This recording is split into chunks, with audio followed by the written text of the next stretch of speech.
Hey, good afternoon, Coach. Do you want to start with an opening statement or you want to get right to questions? Right to questions, fine. All right, Chris Jenkins, you can start us off. Hey, Coach, could you talk about the results for Sam Darnold and your expectations for him this week and Sunday? Yeah, Sam had the MRI and the CT scan yesterday. They cleared him for contact. So got him some reps in practice today. I thought he looked good out there. Cam will start the game. Will have a major role in the game, but Sam will play at some point.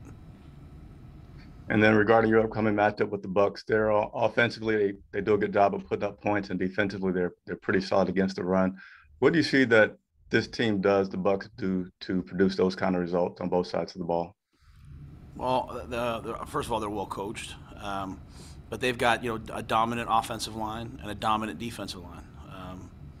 You run down. You look when I say it really. When I talk about defensive line, I'm talking about the outside backers, the front seven. They've just got excellent players all across the board. That means nothing to take away from their back seven, their skill position players, and obviously they have Tom Brady.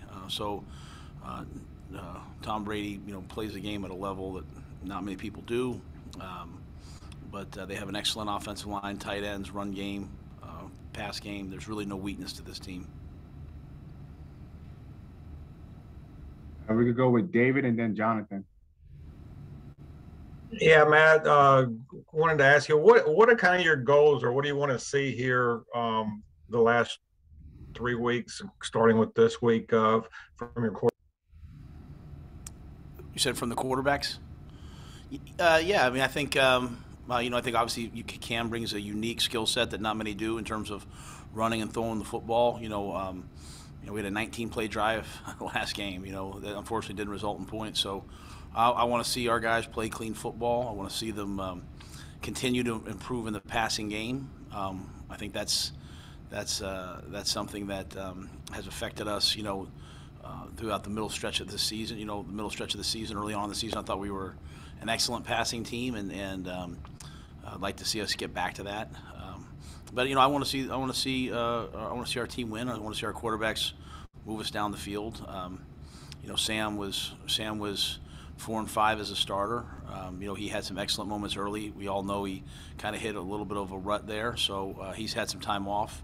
So when he has an opportunity to play, certainly would love to see him show what he can do. Show that he can. We brought him here to be a starter. See if he can play at that level again.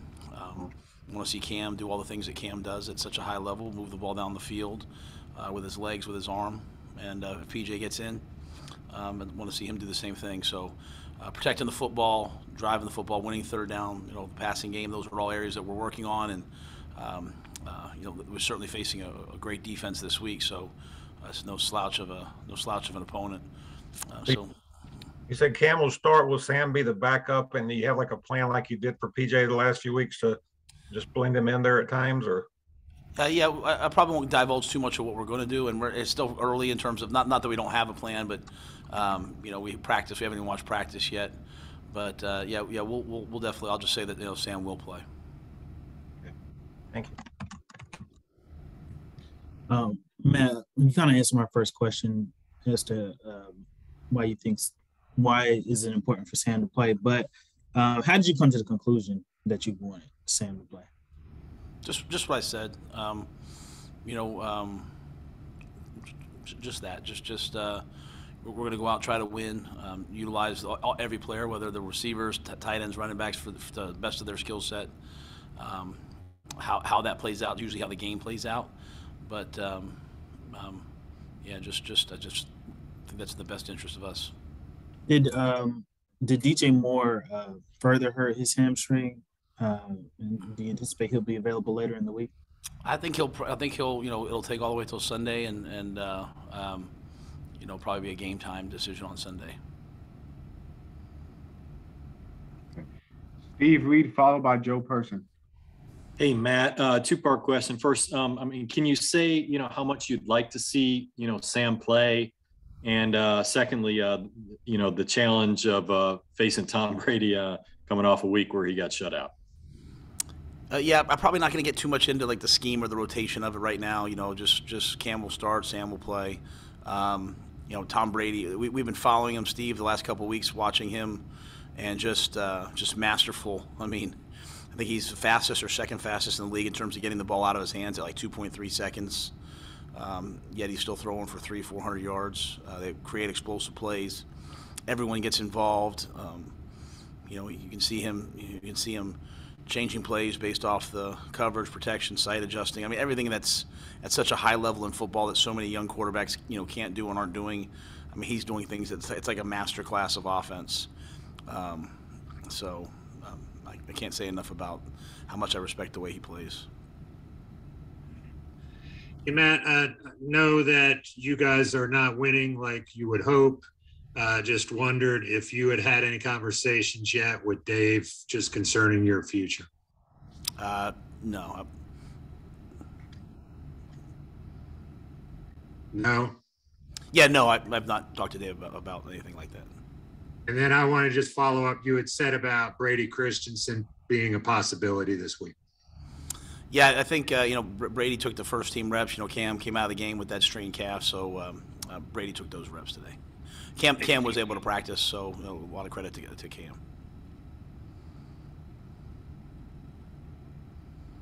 Galen Grant, followed by Steven Toronto. Matt, in terms of Sam's conditioning and the change in the offense since he was last on the field, what's a reasonable expectation for how much he's going to be comfortable with and able to do? I think we'll see through the course of this week of practice. Sam's a worker. Even during the time that we were off, I walked in the building and, you know, times the players have been off, when I walk in the building, I see him in there. He's down on the Peloton. He's, you know, so his conditioning I don't think being a problem. That's why we started him last week, you know, in case he was cleared. So he started moving around. I think he's worked really hard. So I don't foresee any physical limitations. Coach, when you think about Tom Brady and the mystique of Tom Brady, one of the greatest weapons in his arsenal seems to be the mental effect that he has on teams and players, especially younger players who grew up watching him. How does Tom Brady use things like fear and intimidation as a weapon? I don't know that I could answer that, to be honest with you. You know, I just think he's so good at, you know, when I think of the mental game for him, I think he's so good at, I mean, he's playing chess, you know, while other people are playing checkers. I mean, he's just so advanced with, you know, knowing what people are going to do against him, recognizing coverages, recognizing where pressures are coming from, knowing where to go with the football. Yeah, they have so many things in their offense that appear to be, and I'm not in their offense, that appear to be read routes and option routes and, you know, man coverage, break across the field, break it back. I mean, just it takes a quarterback with tremendous poise to do all those things. So I can certainly say, I know when you get to the end of the game and you have the ball and you want to take the lead, you know, you certainly don't want to leave him any time because you know his ability to go win games at the end is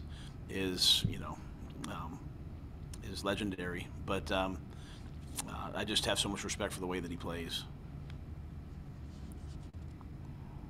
Mike Salate, followed by Jalen Gilkey. Thanks. Hey, Matt.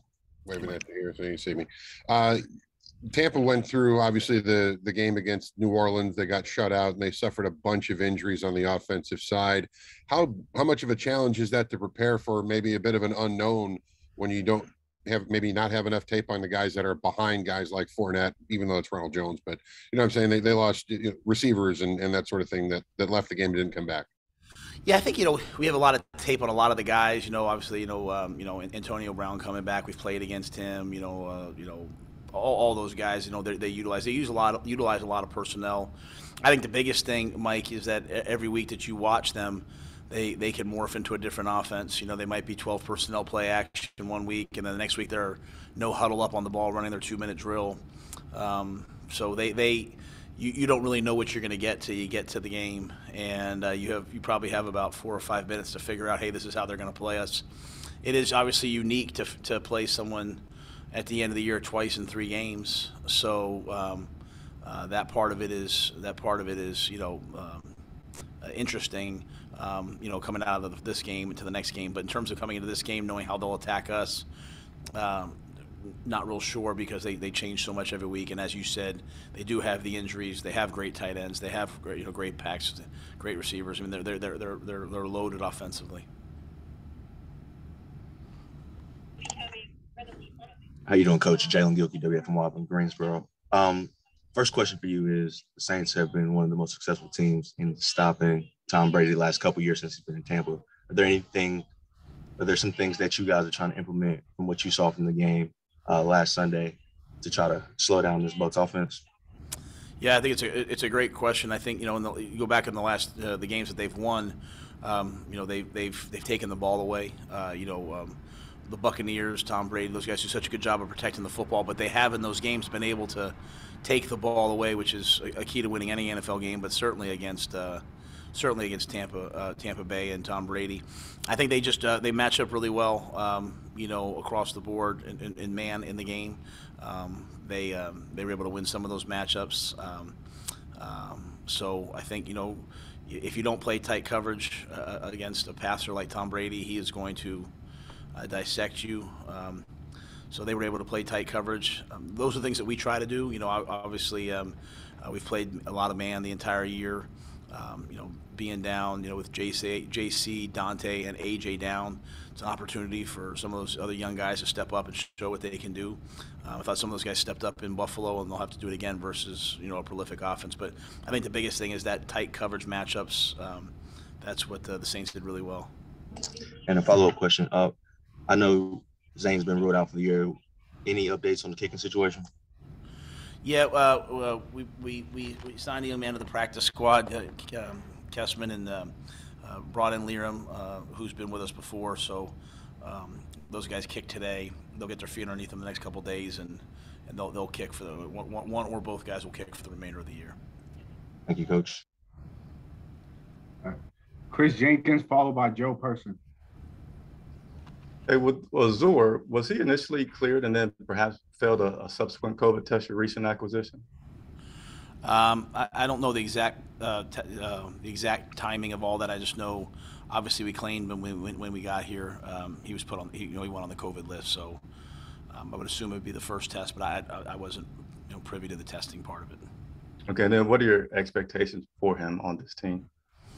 Well, I mean, he's an explosive player.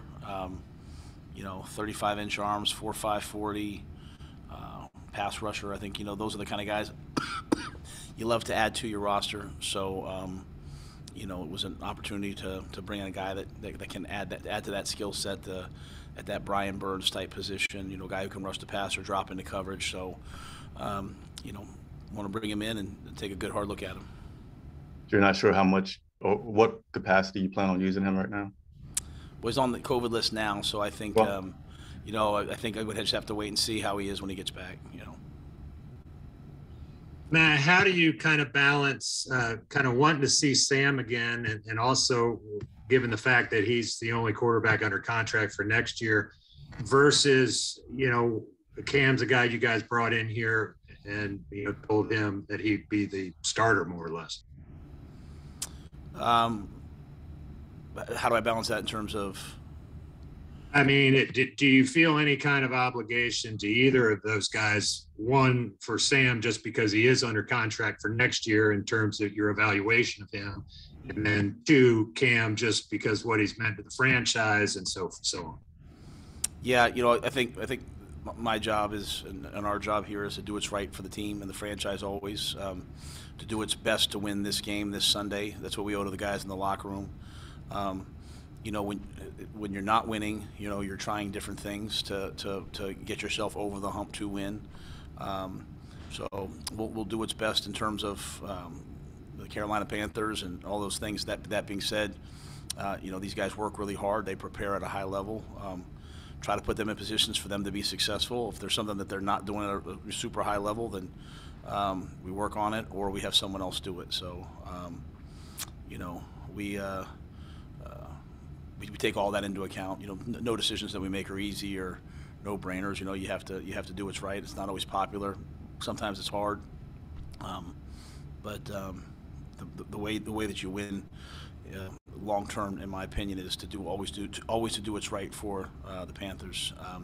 So that'll be our litmus test for everything that we do at every position, whether it's signing somebody or playing somebody. And I think our players, they understand and respect that. We're going to finish up here with Darren. Matt, after what happened Sunday with Zane, have you guys spent a little more time on some of that contingency planning type stuff? And if you got into a pinch in the future, who would be like the backup long snapper, holder, punter, kicker, et cetera? Yeah, we always have contingency guys that sometimes they change. Colin Thompson had been our contingency snapper.